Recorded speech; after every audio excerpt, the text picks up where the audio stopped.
Hola a todos y bienvenidos a un nuevo episodio del podcast de Hannah Fernández, A Guide to Live Well. Una guía práctica para vivir bien en la que encontrarás charlas con los mayores expertos en salud y bienestar físico, mental y emocional. La enfermedad cardiovascular es la principal causa de muerte en todo el planeta.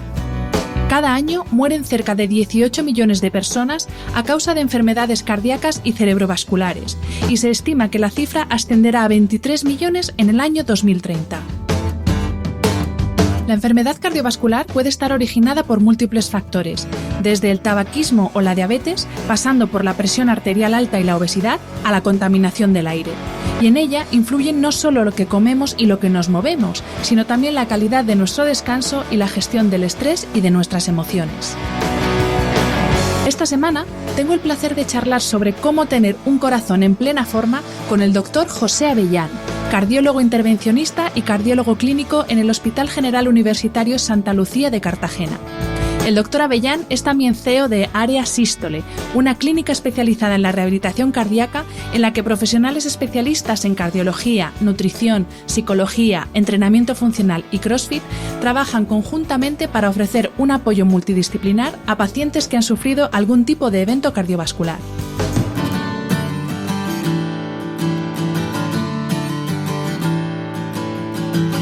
Una semana más, quiero dar las gracias a la tienda online de productos saludables a granel Coro por ser mecenas de este podcast. Una alimentación equilibrada es uno de los pilares de nuestra salud cardiovascular. Y por eso en mi despensa nunca falta un buen surtido de frutos secos, cereales integrales y legumbres. Si aún no conoces todas las propuestas saludables de Coro para tus desayunos, almuerzos, cenas y snacks, te invito a que visites su página web www.coro-medioshop.es.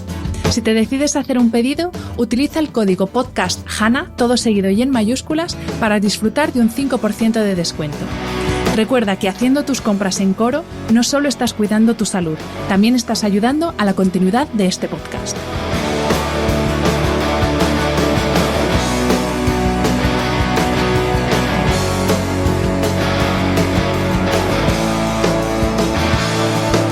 Bienvenido, José, y muchas gracias por aceptar la invitación a este podcast. Nada, muchas gracias por contar conmigo, yo encantado. Pues antes de empezar con la entrevista, que la he estructurado un poco en bloques, ¿no? Como de hábitos de vida, que es un poco también como comunicas y como divulgas tú en redes sociales. Antes de empezar, te quería preguntar por qué es el corazón, más allá de lo que sabemos todos, que nos enseñan en el cole, que es un músculo, que bombea la sangre, hasta ahí fenomenal. Pero te he escuchado que además es un órgano endocrino y paracrino. Y quería que nos explicaras qué significa esto y sobre todo qué implicaciones tiene este detalle en la salud integral del cuerpo.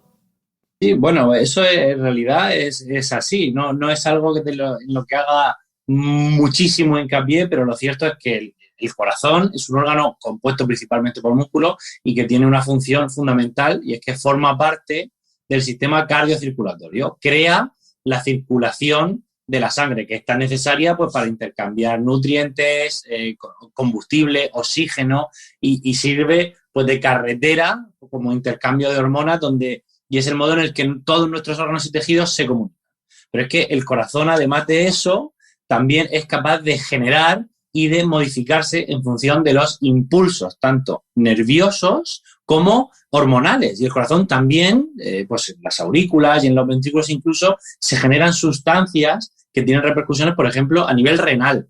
Cuando el corazón está demandando, oye, estoy sobrecargado de más, los riñones son capaces de crear, por ejemplo, más diuresis, pues en base a una sustancia que se llama pues, péptidos natriuréticos, por ejemplo, te he puesto un ejemplo. Pero vamos, la cantidad de sustancias que tanto produce y recibe y escucha el corazón son pues decenas y cientos seguramente, ¿no? Entonces el corazón cumple una función tanto de bomba como es un eslabón dentro de esta cadena metabólica que al fin y al cabo pues somos cada uno de nosotros. Uh-huh. El primer bloque que quiero abordar es el de el hábito uno de los hábitos de vida, de estilo de vida por excelencia, que es el de la nutrición. Y aquí lo que te voy a plantear es como bullet points o como falsos mitos incluso, para que de una vez por todas nos resuelvas dudas como podemos comer huevo, no podemos comer huevo y este tipo de cosas. Entonces, quiero empezar con uno que ahora como que se habla menos de él, pero hubo unos años que hay un bombardeo constante de reducir el consumo de sal. Pero claro, la sal tiene nutrientes que son esenciales para el correcto funcionamiento del organismo. Entonces, ¿cuál es un consumo adecuado de sal para no pasarnos y tampoco quedarnos cortos? El problema que nos ha venido con la sal o el asunto y por qué importó tanto es porque tenemos mucha evidencia que un consumo elevado de sal eleva la presión arterial y esta pues es un factor de riesgo para sufrir eventos cardiovasculares, incluso de mortalidad. Entonces, teniendo en cuenta que parte de nuestra problemática en la alimentación actual es un consumo excesivo de sal, pues se hizo mucho hincapié en reducir la sal, lo cual es algo bueno, es beneficioso no pasarnos de sal. El problema que hay es que nos pasamos de un extremo a otro y durante muchos años, incluso algunas guías actuales siguen recomendando un consumo muy reducido de sal. Más o menos por los estudios entendemos que la sal la consumimos principalmente en cloruro sódico y el sodio es lo que eleva directamente la presión arterial, porque el sodio en nuestro cuerpo, como mamíferos y como seres vivos, es el principal ion extracelular, es decir, que está fuera de las células, está, por ejemplo, en nuestros vasos sanguíneos, en nuestra sangre. Y el sodio, pues necesita también por sus características químicas, necesita agua. Entonces, si tenemos sodio de más, pues vamos a tener también agua de más y eso va a aumentar la cantidad de volemia, de sangre que tenemos en nuestras arterias y eso aumenta la presión que estas tienen contra la que tienen que luchar. Bien. Entonces, teniendo esto en cuenta, sabemos que un consumo superior a unos 5 gramos de sodio al día, que según la sal que utilicemos, pues será más, en torno a 20 y pico, aumenta demasiado la presión arterial y sería deseable reducir o no consumir más de 5 gramos de sodio al día. Pero es que estábamos recomendando consumir menos de 2. Eso es muy difícil de conseguir y, por otro lado, no tenemos evidencia de que un consumo inferior a 2 sea mejor que un consumo inferior a 5.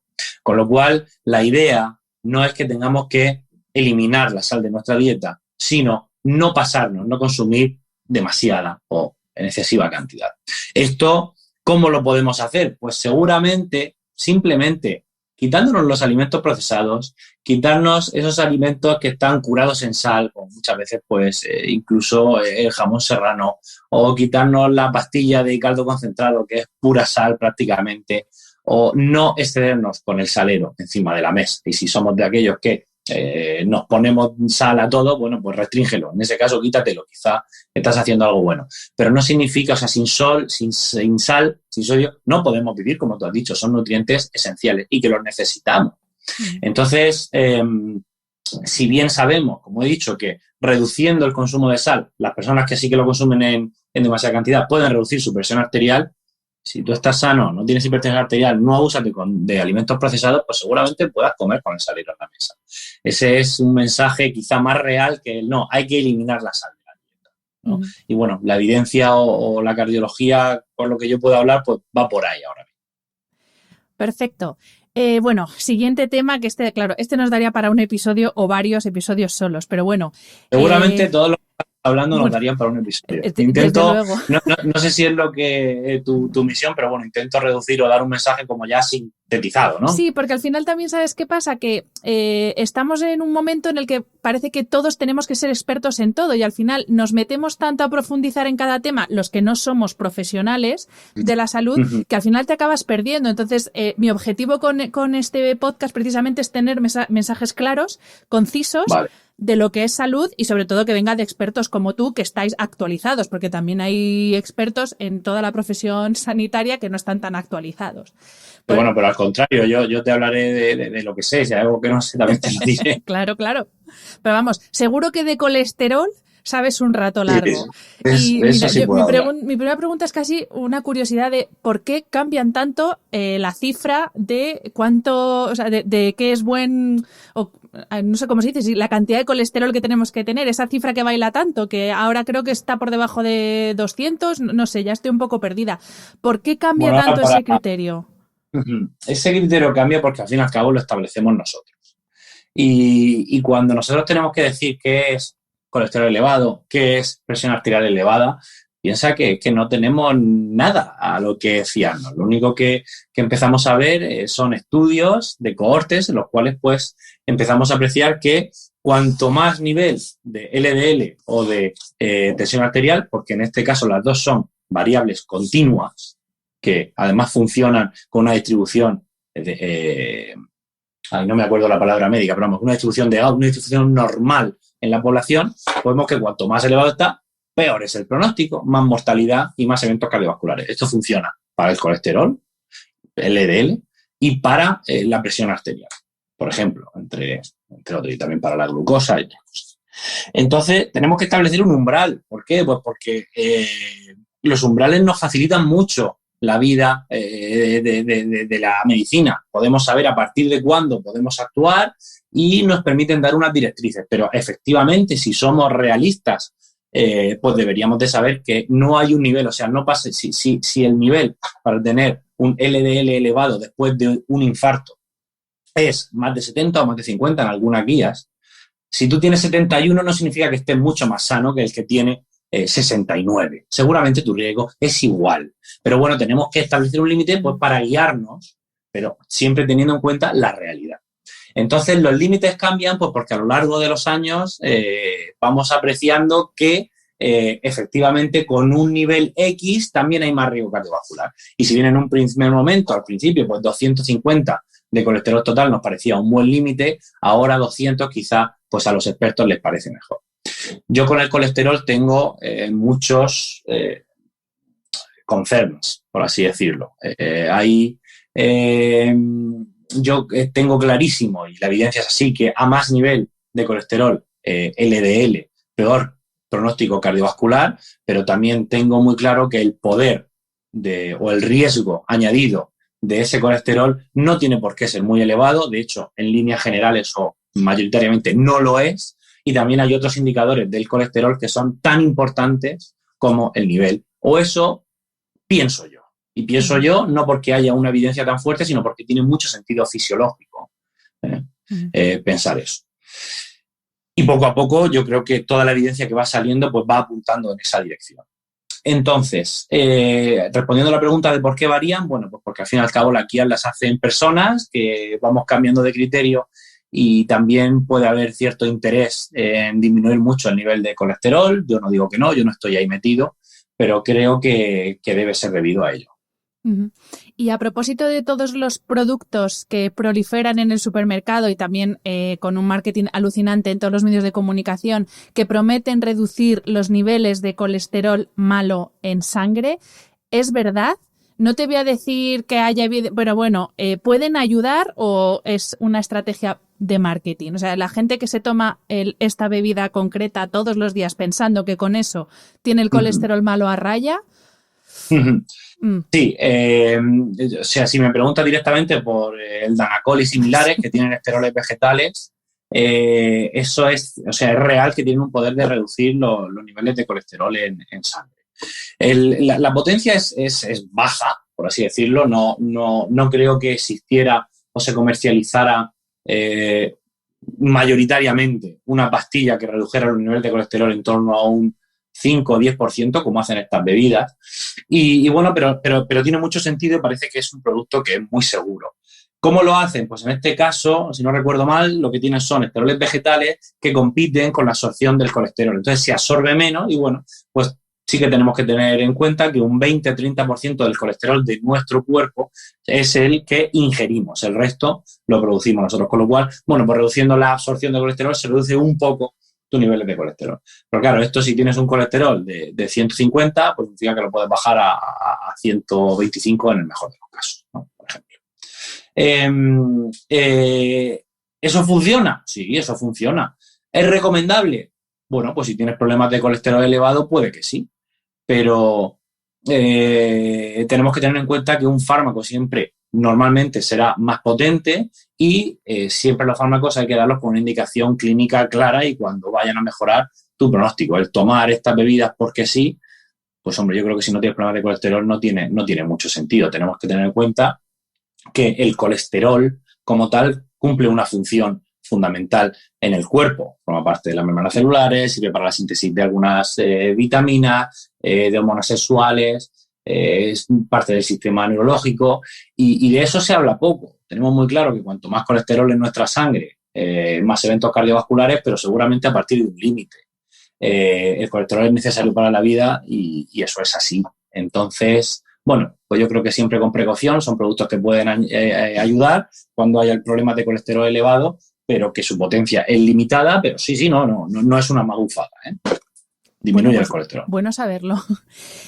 Si hay un alimento por excelencia que ha estado años y años demonizado precisamente por creerse que aumentaba muchísimo el colesterol, eran precisamente los huevos. Y ahora de repente estamos santificando los huevos de una manera que yo no sé si es peligrosa o no. Entonces, te lanzo la pregunta de qué pasa con los huevos y el colesterol y sobre todo cuánto huevo podemos consumir, porque hemos pasado de 2 a la semana a 2 al día. Entonces, ¿dónde está la dosis en este caso, entre comillas?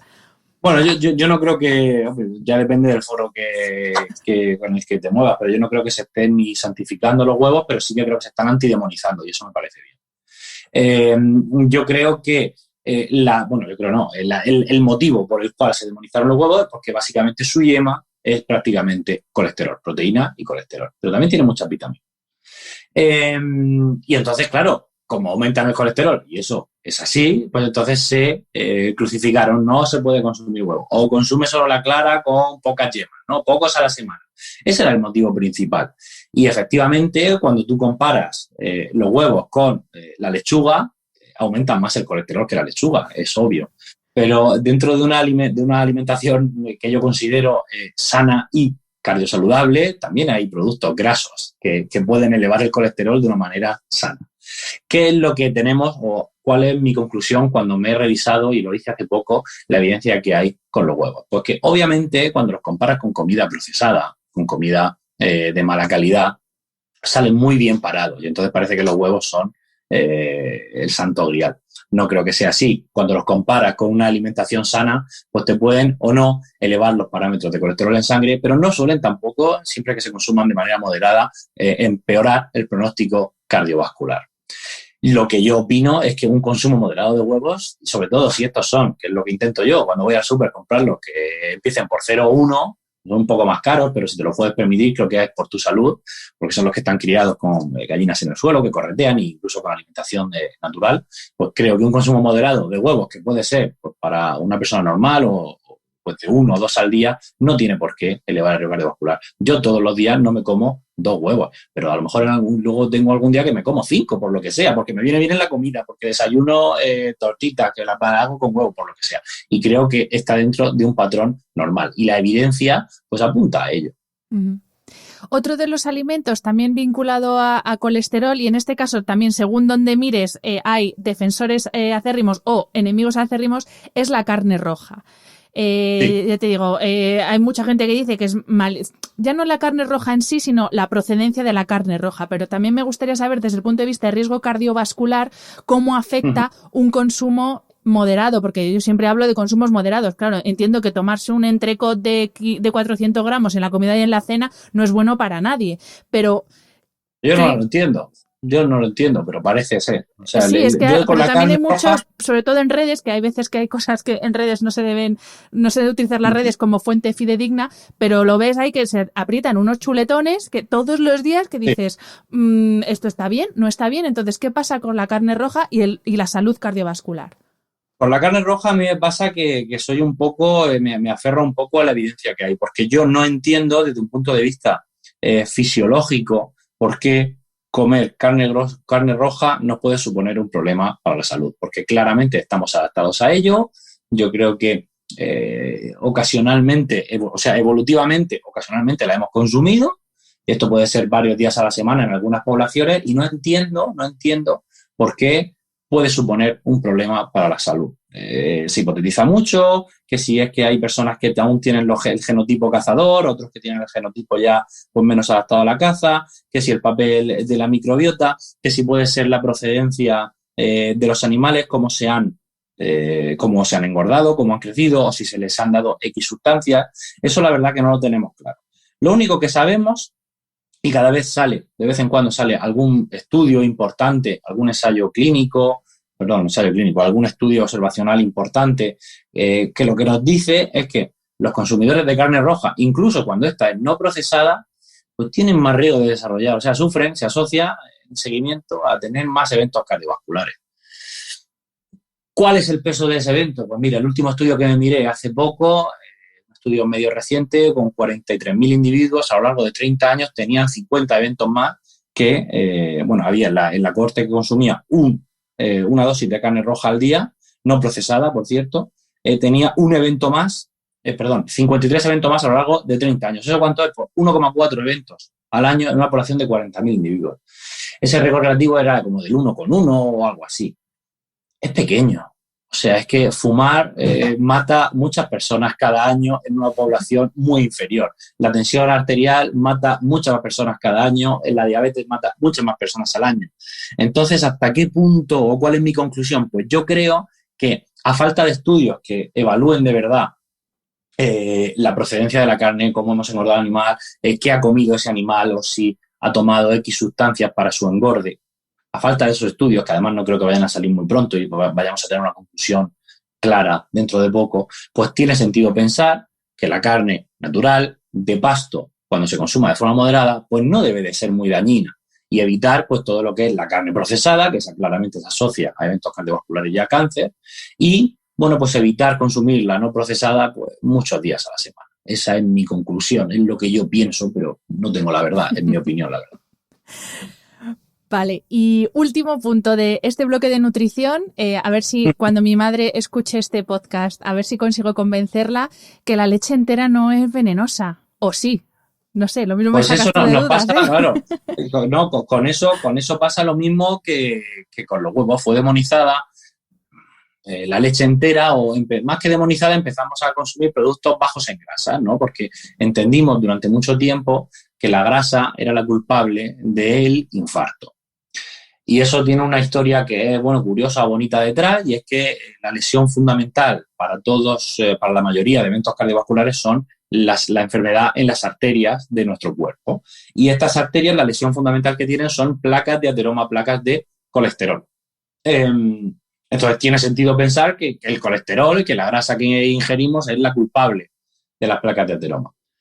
Me ahorro muchos años de investigación, cada vez tenemos más claro que no es la grasa que comemos, sino que la grasa la hace nuestro cuerpo debido a otros factores como pues una resistencia a la insulina, una inflamación crónica de bajo grado, translocación bacteriana, alteraciones de la microbiota. Todo esto daña las arterias y nuestro cuerpo reacciona reparándolas. Y en la reparación, si tenemos un colesterol enfermo y elevado, pues se forman placas de colesterol. Pero las grasas son necesarias. Y además tienen muchas funciones fundamentales en el cuerpo, y entre ellas está la saciedad. Si ingerimos todo el rato o todos los días leche desnatada, pues vamos a tener, por ejemplo, hambre antes que la leche entera. Y si la leche no es solo agua, hidratos de carbono y un poco de proteínas y la grasa de la leche, la desnatada ya no tiene, sino que tiene también vitaminas y minerales.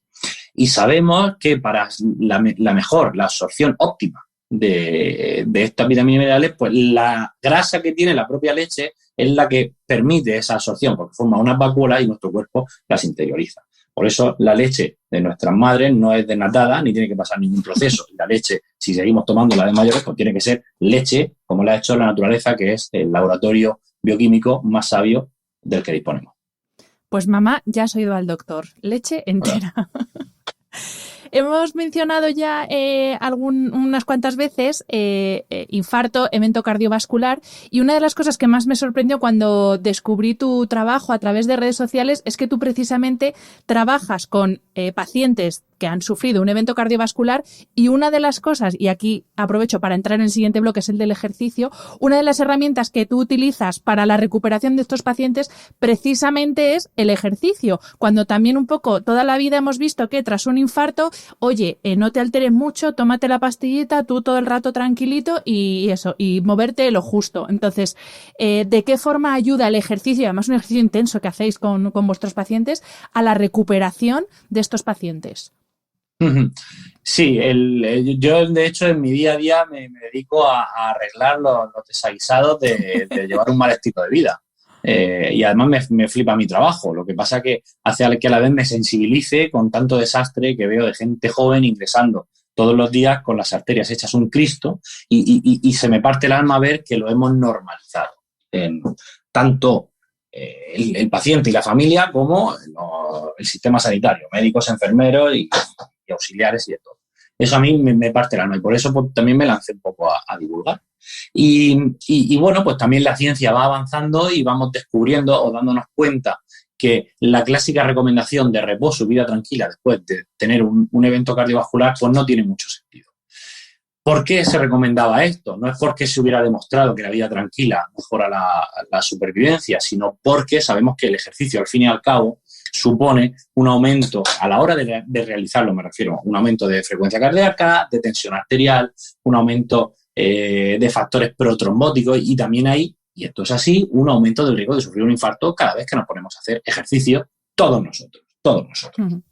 Pero lo que entonces pues tiene sentido, una persona que ya ha tenido un infarto, bueno, pues muévase tranquilamente, vida tranquila. Poco a poco la evidencia que teníamos era lo contrario, la gente que se movía algo se moría menos. Entonces se empezó a recomendar, ya estamos hablando, lo primero podía ser en la mitad del siglo XX y a finales del siglo XX pues se recomendaba el ejercicio aeróbico, que era el que menos aumenta de manera aguda la presión arterial, incluso la frecuencia cardíaca y menos supone una agresión al cuerpo. Y de hecho está súper recomendado y es pues de lo mejor que podemos hacer después de tener un infarto o un evento cardiovascular. La ciencia sigue avanzando, esto no lo he inventado yo solo leo e interiorizo y cada vez hay más estudios que nos dicen que el ejercicio también a una intensidad elevada, y elevada es para cada persona, porque lo elevado para mí no tiene por qué ser elevado para ti, ni lo mismo para esta persona de 70 o 80 años que ha sufrido un infarto, pero elevada para cada uno de nosotros, pues también protege de eventos cardiovasculares. Entonces, a mí me pareció muy interesante este aspecto, porque el ejercicio de alta intensidad, por un lado, sabemos con los estudios que es seguro y se puede llevar a cabo, por otro, es súper adictivo y se hace enseguida. O sea, es que, al fin y al cabo, yo pienso que parte de la nula mejoría del estilo de vida en cuanto al entrenamiento que tenemos todos nosotros es porque para que con ejercicio moderado veamos en nuestro cuerpo una repercusión clara y para que se consigan mejorías de verdad tenemos que dedicarle mucho tiempo. Y a no ser que te encante correr, nadar o la bici, que no le gusta a todo el mundo, supone un sacrificio muy grande, mental y además en tiempo. Y el ejercicio de alta intensidad consigue lo mismo con menos tiempo y además puedes trabajar en grupo y te lo puedes pasar muy bien.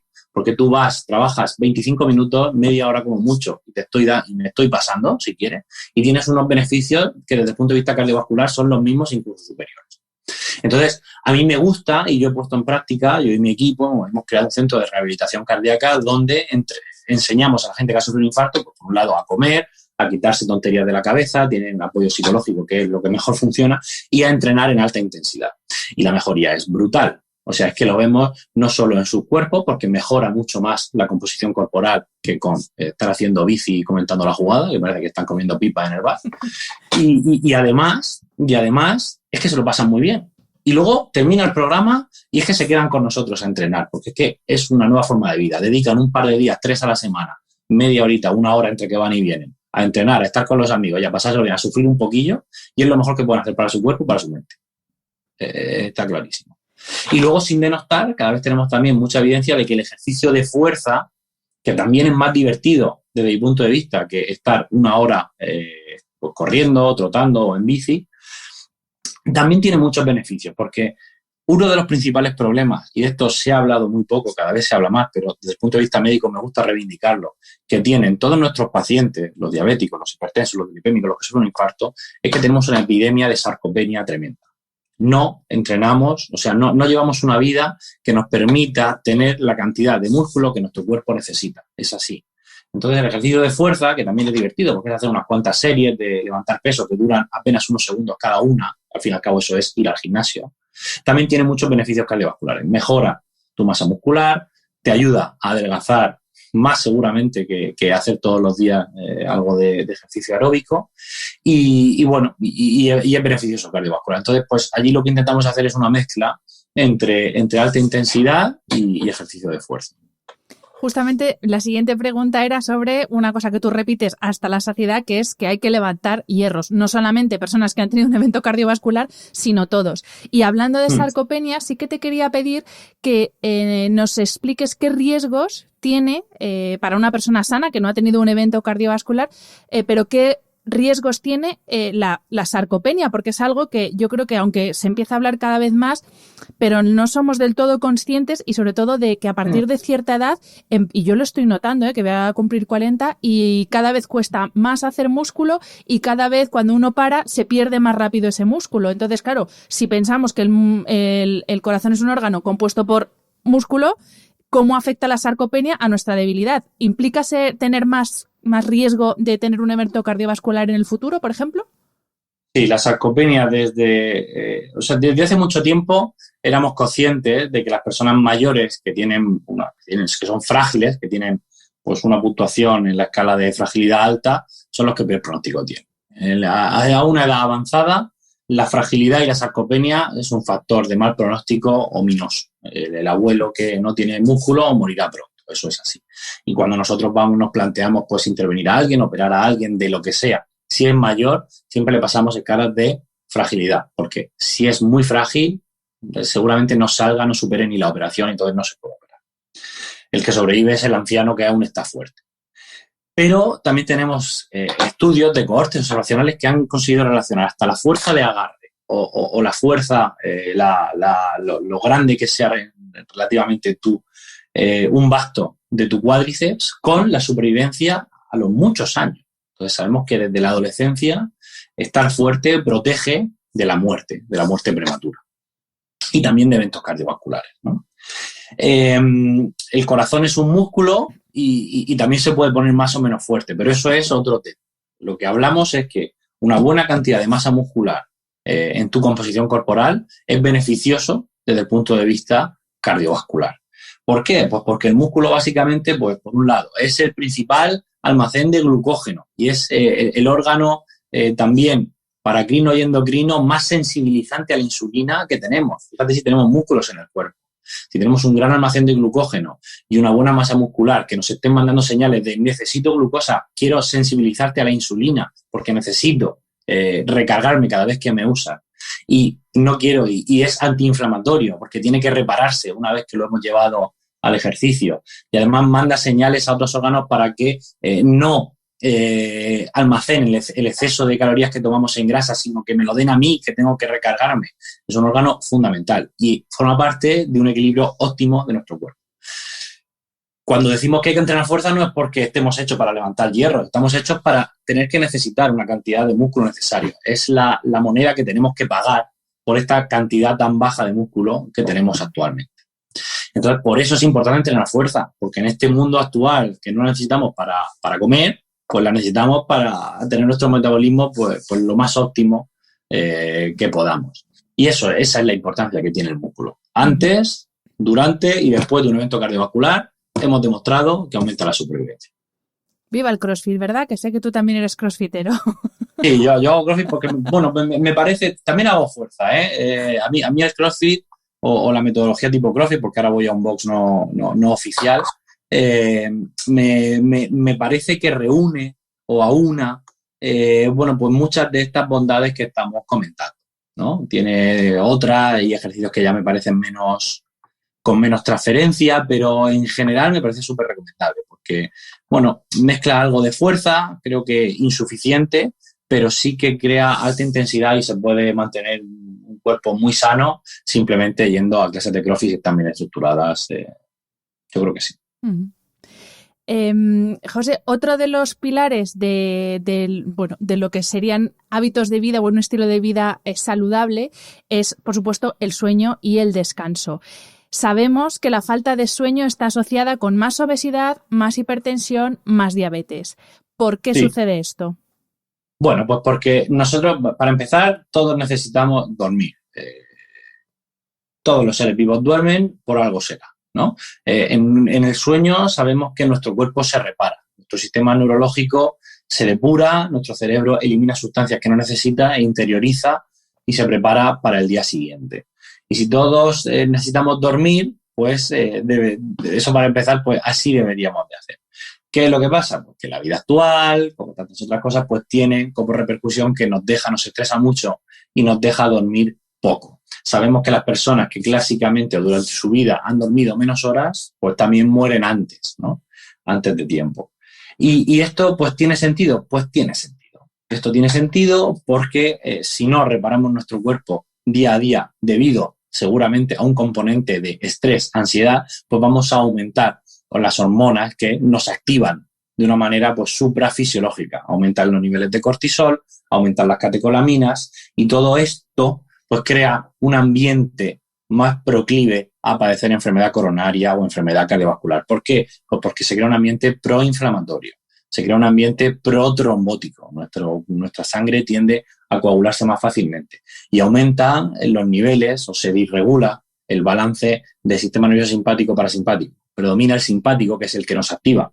Y entonces eso aumenta nuestra presión arterial, aumenta nuestra frecuencia cardíaca y digamos que aumenta también la resistencia a la insulina, digamos que predispone nuestro cuerpo, aunque esto no está demostrado, pero tiene sentido pensarlo. Estoy diciendo por qué tiene sentido. Predispone nuestro cuerpo a padecer hipertensión arterial, diabetes y, bueno, pues factores de riesgo de padecer pues, un evento cardiovascular. Entonces, creemos que es por eso. Además, las personas que también duermen poco también suelen tener más obesidad porque se disregula el balance de la hormona de la saciedad y la del hambre, ¿no? La grelina. Y todo eso, pues, tiene sentido pensar. Es decir, no encontramos muchos beneficios en dormir poco. Y si vemos que se asocia a más eventos cardiovasculares, pues tiene sentido pensar que por ahí deben ir los tiros. Has mencionado antes la palabra estrés. Estrés crónico en concreto, porque el estrés en sí, la respuesta al estrés no es mala, el problema es el estrés crónico al que muchos vivimos sometidos. Y ya no solo por el ritmo de vida con esta adicción a la prisa en la que vivimos, sino también porque no sabemos gestionar emocionalmente cosas que nos pasan en la vida. Y esto es un post que tú subiste en redes que me gustó mucho y que hablabas precisamente de cómo influyen las emociones y la gestión emocional en nuestra salud cardiovascular, porque lo mismo esto es algo que no habíamos reparado. Yo sí que conozco casos de gente por tener mucho estrés laboral que se ha caído fulminado de un infarto, pero claro, la otra parte de esa gestión emocional, que lo mismo no es tan evidente como una persona que va como pollo sin cabeza por la vida, pero también influye mucho en la salud cardiovascular, ¿no? Sí, hay algún, bueno, lo que tenemos es evidencia, ¿no? Y la evidencia nos dice que el estrés debe de ser un factor de riesgo cardiovascular, porque las personas que reportan mayores niveles de estrés a lo largo de su vida sufren más infarto y se mueren antes. Y luego también tenemos otros trastornos, como por ejemplo el trastorno depresivo, el síndrome ansioso depresivo, que las personas que sufren más eventos, o sea, que tienen más, lo han sufrido más a lo largo de su vida, sufren más eventos cardiovasculares. Entonces, eso también nos hace pensar, seguramente la explicación más fácil es precisamente la misma. Los niveles de estrés a lo largo de la vida han estado elevados en estas personas y eso hace, bueno, pues que se cree un caldo de cultivo proclive a padecer eventos cardiovasculares. Y luego ya podemos ir podemos ser menos científicos e ir un poco más allá. Y tenemos que pensar que como otros primates o mamíferos somos seres sociales y estamos hechos para vivir en sociedad. A todos nos apetece tener seres queridos cerca y quien no le apetece, bueno, pues seguramente es una situación menos común, ¿no? Alguien particular. Entonces, y luego, por ejemplo, otro indicio que nos dice de esto, las personas mayores que tienen buen apoyo familiar viven más. Por ejemplo, a igualdad de condiciones y de patología, el anciano que está solo suele morir antes. Y esto es algo también que se ha demostrado, ¿eh? La soledad, no solo estar solo, sino sentirse solo como predictor de mortalidad en gente mayor. Ya hay un paper súper bonito que habla de ello. Entonces, tiene sentido defender. Si a todos nos apetece tener una comunidad y sentirnos integrados en ella y con toda esta evidencia que tiene detrás, pues tiene sentido pensar que las emociones, la tranquilidad, el poder comentar con los nuestros un problema, el poder sentirnos arropados, el cotilleo y el comentar la jugada es parte inherente de nuestra cabeza. Entonces, si todo eso es así, ¿por qué no vamos a estar hechos para que eso sea la mejor manera de funcionar, ¿no? Entonces, pues eso, yo desde hace ya mucho tiempo ya no me siento culpable por cotillear, creo que es parte de la esencia humana y creo además que nos sentimos bien cuando cotilleamos, es que es lo mejor y es un ejercicio también de hacer amigos, de sentirte bien con la comunidad, de reírte. Yo creo que eso es importante y hace que también pues te evadas un poco de esta vida que llevamos y que hay que pasárselo bien. Es que también es un mensaje de verdad que yo creo que es muy científico, mucho más de lo que nos has enseñado, que es que en la vida no está hecha para luchar, está hecha para tener objetivos, pasártelo pues lo mejor que puedas, siempre con esos objetivos, pero pasártelo lo mejor que puedas. Que hay que reírse y es como mejor tendrás todo tu cuerpo. A propósito de eso, de ese ir un poco más allá, que me encanta que los médicos, o sea, los profesionales científicos habléis de este tipo de cosas, tienes también 2 posts muy, muy bonitos en redes. Uno sobre cómo puede ayudar el cuidar a una mascota a nuestra salud cardiovascular, o también, por supuesto, el de estar en contacto con la naturaleza, que pues tú lo has dicho, es que estamos hechos para estar más en la naturaleza y menos en el asfalto. Lo que pasa es que se nos ha ido un poco la cabeza con esto. Pero, por ejemplo, el tema de la mascota, me gustó mucho ese podcast, porque bueno, yo tengo una mascota y a mí me ha ayudado mucho a ordenarme la vida. Sí, no, pues seguramente por ahí vaya la implicación que tiene. A mí me sorprendió, ella fue el primer sorprendido, me lo dijo, me acuerdo, una compañera, una amiga de Ciudad Real, me dijo, ¿sabes qué? Mira lo que he visto, una noticia de un periódico, ¿no? Como casi todo en mi vida empieza así, con la curiosidad. Y decía eso, que tener una mascota protegía de la muerte. Y yo digo, pues, como siempre, pues voy a ponerme a estudiar. Y cuál fue mi sorpresa, que cuando me metí en PubMed, pues sí que había muchos estudios, mucha evidencia que asociaba que el cuidar de una mascota, principalmente perros y gatos, pues se había visto que se asociaba a tener menos eventos cardiovasculares. La explicación, pues seguramente es esa, que da cohesión al núcleo familiar, te evade un poco del estrés, entiendes que la vida también hay que relativizar y hay vidas que pueden depender de ti y eso es lo más importante. Y bueno, pues no es que las mascotas sean pastillas mágicas que tengamos que recomendar, pero seguramente sí que pues pueden inferir en nuestro sistema global como seres, en tranquilizarnos, en quitarnos estrés y en ver que lo importante no es toda esta ansiedad que la vida nos genera, ¿no? Y eso seguro que es beneficioso para el corazón y todo. Bueno, y que te obliga a moverte, porque aunque tú hay un día también, que no te quieras levantar del sofá, se te queda así mirando como un gato escayola y tienes que salir sí o sí. Total, eso también, por supuesto, te obliga a hacer actividad física. Te quería preguntar por otro hábito, en este caso un hábito desastroso, y habla una exfumadora de, en épocas, hasta 2 cajetillas al día, pero llevo 9 años sin acercarme a un cigarro, pero me sigue sorprendiendo cómo el tabaco sigue tan presente en nuestra sociedad. Incluso hace poco la discusión era si con el tema de la desescalada, si se tenía que dejar o no fumar en las terrazas. Digo, pero madre del amor hermoso, si es que, no sé, o sea, no se tendría que dejar fumar. Me imagino que a ti también te llevarán los demonios con el tema del tabaco, ¿no? Es brutal, porque la mayoría de mis pacientes pues fuman y es algo que no entiendo realmente cómo está tan aceptado. Es que no te aporta nada positivo. Y sobre todo que los jóvenes sigue siendo todavía como eres el guay. Lo que hace 30 años pasaba, pues sigue siendo ahora el guay si fumas. Y te lo leí a ti, que es la principal causa de enfermedad cardíaca en gente joven, el tabaquismo. Sí. Oh, sin duda.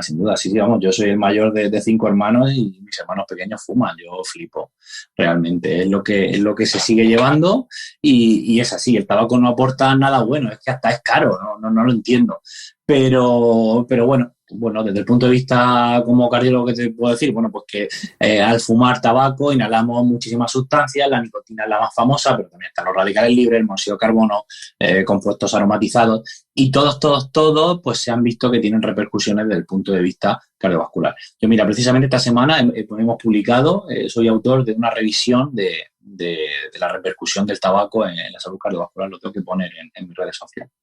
Y ahí hablamos incluso de alternativas, es decir, el abandono del tabaco debe de ser siempre el primer objetivo en cualquier persona, si fuma, porque va a aumentar su riesgo de sufrir un evento cardiovascular. Como digo, en nuestros pacientes jóvenes, raro es el joven que se infarta y no fuma, así de claro, y si no fuma es por consumo de otras sustancias. y es que en gente mayor también se sigue viendo. Entonces, provoca tanta enfermedad cardiovascular que no entendemos cómo alguien pues puede, en su sano juicio, querer o seguir fumando. Y luego, si no puedes dejar de fumar, que siempre hay alternativas, los famosos parches de nicotina, sustitutivos de nicotina, ahora hay pastillas que financia el Sistema Nacional de Salud para ayudar a dejar de fumar y que tienen su utilidad.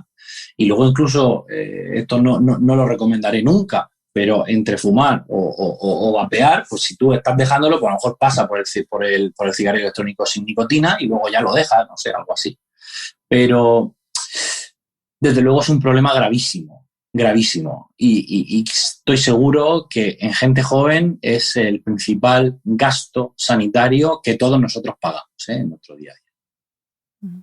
Y igual que todos tenemos en la cabeza la pinta que tienen unos pulmones de un fumador, pues ahí se ven negros como arrugados, a nuestro corazón, ¿qué le pasa? ¿También se arruga, pierde firmeza? ¿Qué le pasa a nuestro corazón? Principalmente la repercusión principal que tiene el tabaco en el sistema cardiovascular es que es crear placas de ateroma. Mira, la nicotina, que es una sustancia que es la que crea la adicción, aumenta los niveles de actividad simpática del cuerpo y entonces hace que nuestro corazón aumente su frecuencia cardíaca y también un poco la fuerza de contracción. Entonces eso le exige un mayor aporte de oxígeno.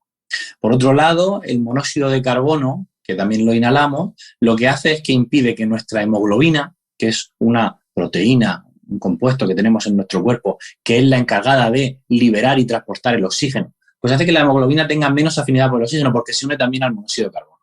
Y por eso todos los fumadores suelen tener una hemoglobina elevada, porque nuestro cuerpo reacciona diciendo, esto no me está funcionando, voy a hacer más.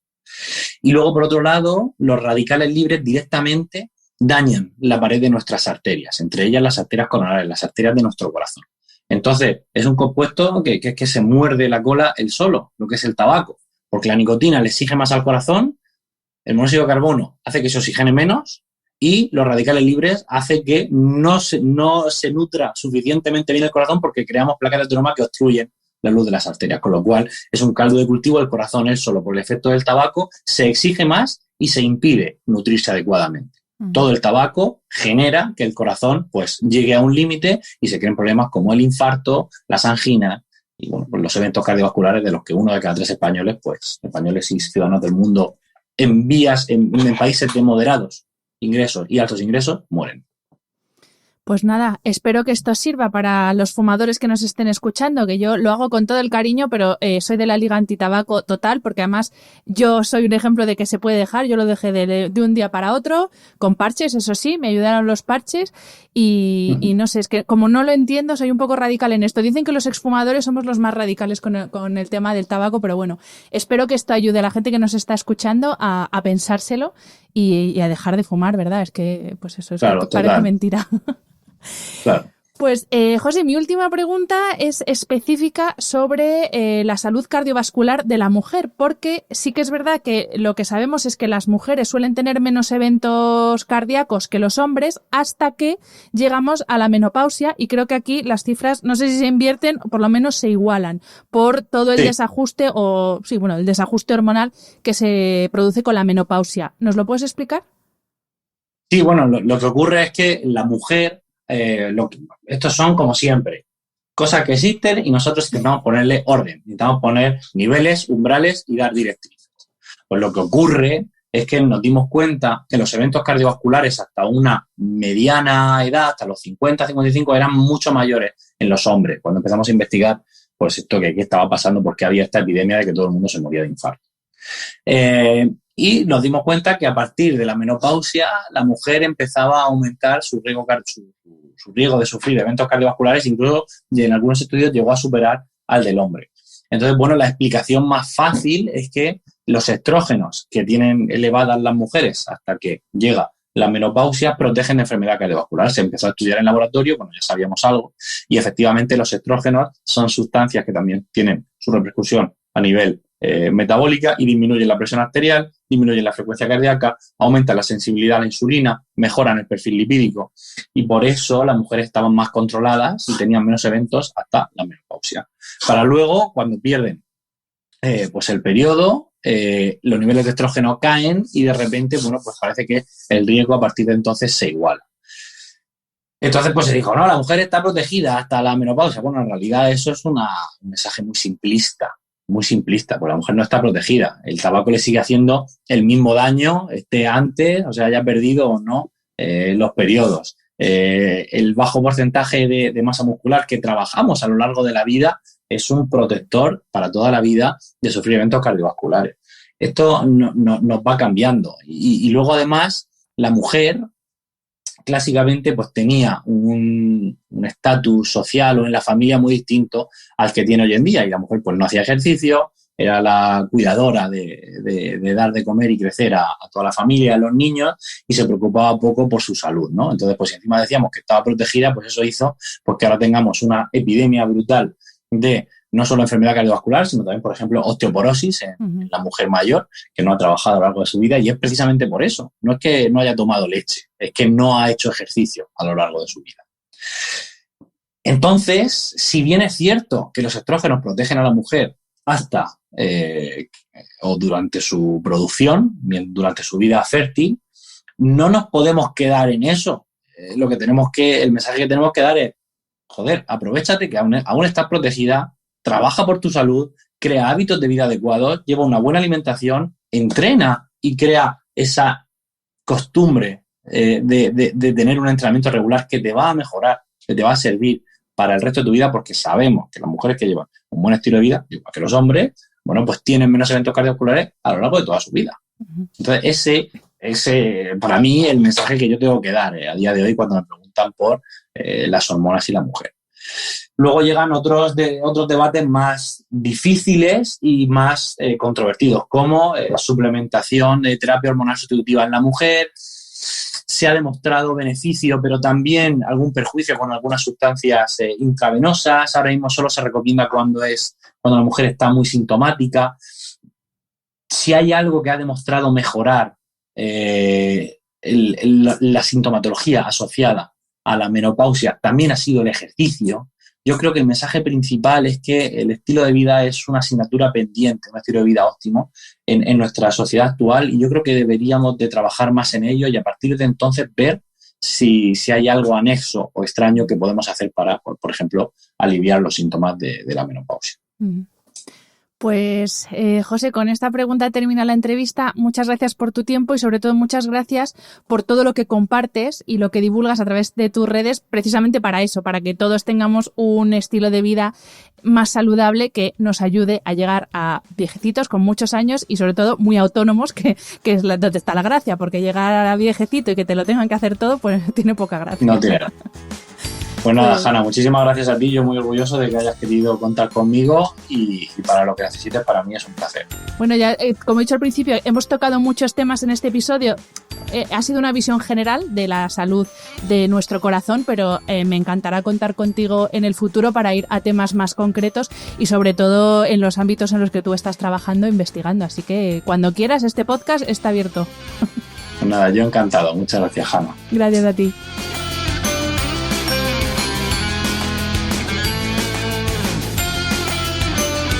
Espero que hayas disfrutado del episodio. Me ayuda mucho conocer tu opinión y tus sugerencias para este programa. Si quieres escribirme, puedes hacerlo a través de mi página web hannafernandez.es, donde encontrarás las notas sobre cada episodio y recursos adicionales. Y también puedes hacerlo en mi cuenta de Instagram, hannafr. Mil gracias por estar al otro lado. Nos escuchamos en el próximo episodio.